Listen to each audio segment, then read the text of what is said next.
सोचें, एक जंग छिड़ जाती है, एक तरफ अमेरिका और इजराइल और दूसरी तरफ ईरान। अगर सिर्फ फौजी ताकत को देखें तो नतीजा बिल्कुल साफ नजर आता है। लेकिन क्या हो अगर ये बज़ाहिर आसान फतह पूरी दुनिया के लिए एक तबाही का बायस बन जाए? तो आइए देखते हैं कि ये इतनी बड़ी स्ट्रैटेजिक गलती आखिर हुई कैसे। देखें, ये पूरा खेल एक बहुत बड़ी गलत फहमी पर शुरू हुआ। एक ऐसी गलती जिसने जंग का पूरा नक्शा ही बदल कर रख दिया।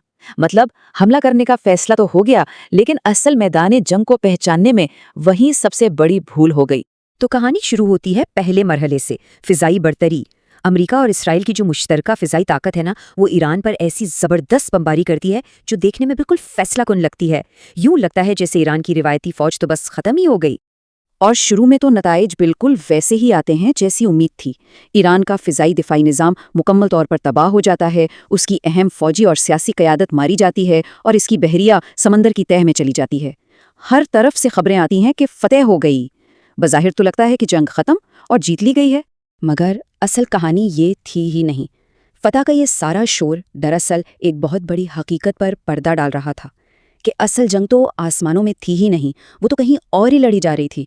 यहीं पर आकर सूरत-ए-हाल दिलचस्प हो जाती है।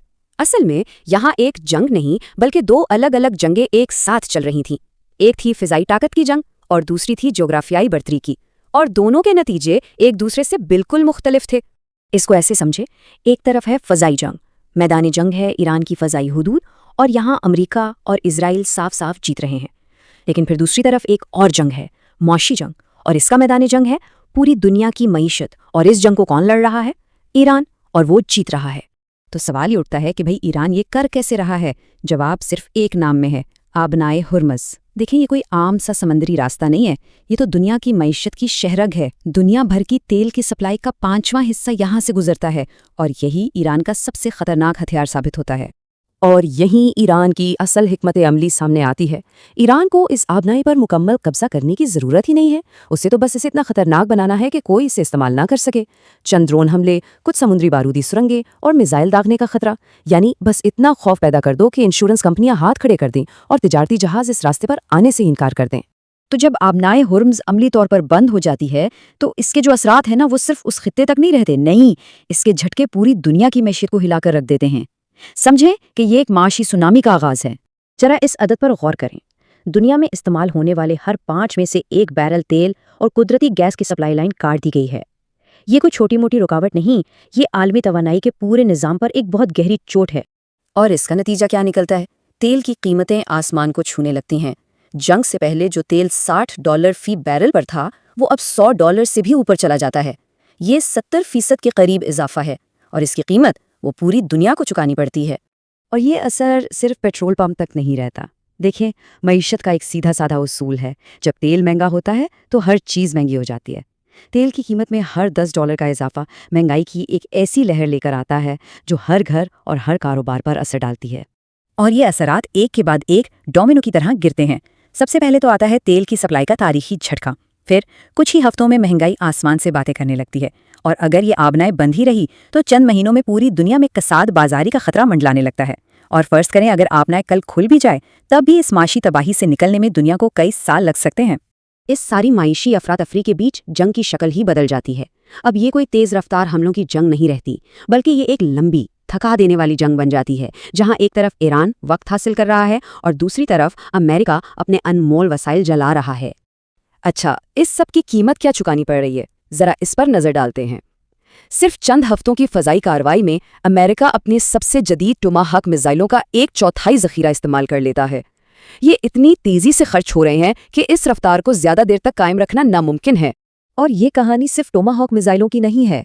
जो बहुत ही अहम दिफाई निज़ाम है ना, जैसे पेट्रियट और थाइड इंटरसेप्टर्स, जिनका स्टॉक पहले ही कम था, वो अब खतरनाक हद तक नीचे जा रहा है। हर एक मिसाइल लाखों डॉलर का तो है ही, लेकिन उसे बदलने में कई साल लग सकते हैं। और इसका मतलब ये है कि अमेरिका दुनिया के दूसरे हिस्सों में किसी भी मुमकिना खतरे का सामना करने के लिए कमजोर पड़ता जा रहा है। और आखिर में सारी बात एक बहुत ही सादा सी हकीकत पर आकर रुक जाती है। बम जोग्राफिया नहीं बदल सकते। आप ईरान की फिजाइया तबाह कर सकते हैं, उसकी फौज को नुकसान पहुंचा सकते हैं, लेकिन आप आबनाए हुर्मुज़ को उसके साहिल से हटाकर कहीं और नहीं रख सकते। और यही ईरान की असल ताकत है। تو اب امریکہ ایک ایسے دوراہے پر آ کھڑا ہوا ہے جہاں سے آگے کوئی بھی راستہ آسان نہیں ہے، ہر راستہ ایک نئے بحران کی طرف جاتا ہے۔ اب انتخاب کرنا ہے 3 خوفناک راستوں میں سے۔ تو اس فوجی دلدل اور معاشی تباہی کے بعد سوال یہ پیدا ہوتا ہے کہ اب کیا کیا جائے؟ جب ہر چال الٹی پڑ رہی ہو تو اگلا قدم کیا ہونا چاہیے؟ اب سامنے صرف 3 ہی راستے بچتے ہیں۔ پہلا، مذاکرات کی میز پر بیٹھے، جو ایک طرح سے اپنی ہار ماننے جیسا ہے۔ دوسرا، ہاتھ پر ہاتھ دھرے بیٹھے رہیں اور عالمی معیشت کو ڈوبتا ہوا دیکھیں۔ یا پھر تیسرا، جنگ کو اور بھڑکائیں، جس کے نتیجے اور بھی زیادہ بھیانک ہو سکتے ہیں۔ اور دیکھیں، جنگ کو مزید بڑھانا بھی کوئی حل نہیں ہے۔ ایران پر مکمل زمینی حملہ، اس کے لیے لاکھوں فوجیوں کی ضرورت پڑے گی، اور یہ ایک ایسی جنگ کا آغاز ہوگا جو شاید کبھی ختم ہی نہ ہو۔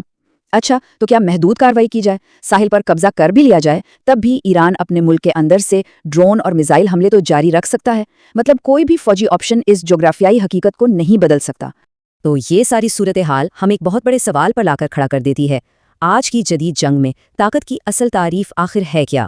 کیا یہ مہنگے ترین لڑاکا طیارے اور میزائل ہیں، یا پھر جغرافیہ کو اپنے فائدے کے لیے استعمال کرنے کی صلاحیت اور پوری عالمی معیشت کو یرغمال بنا لینے کی قابلیت؟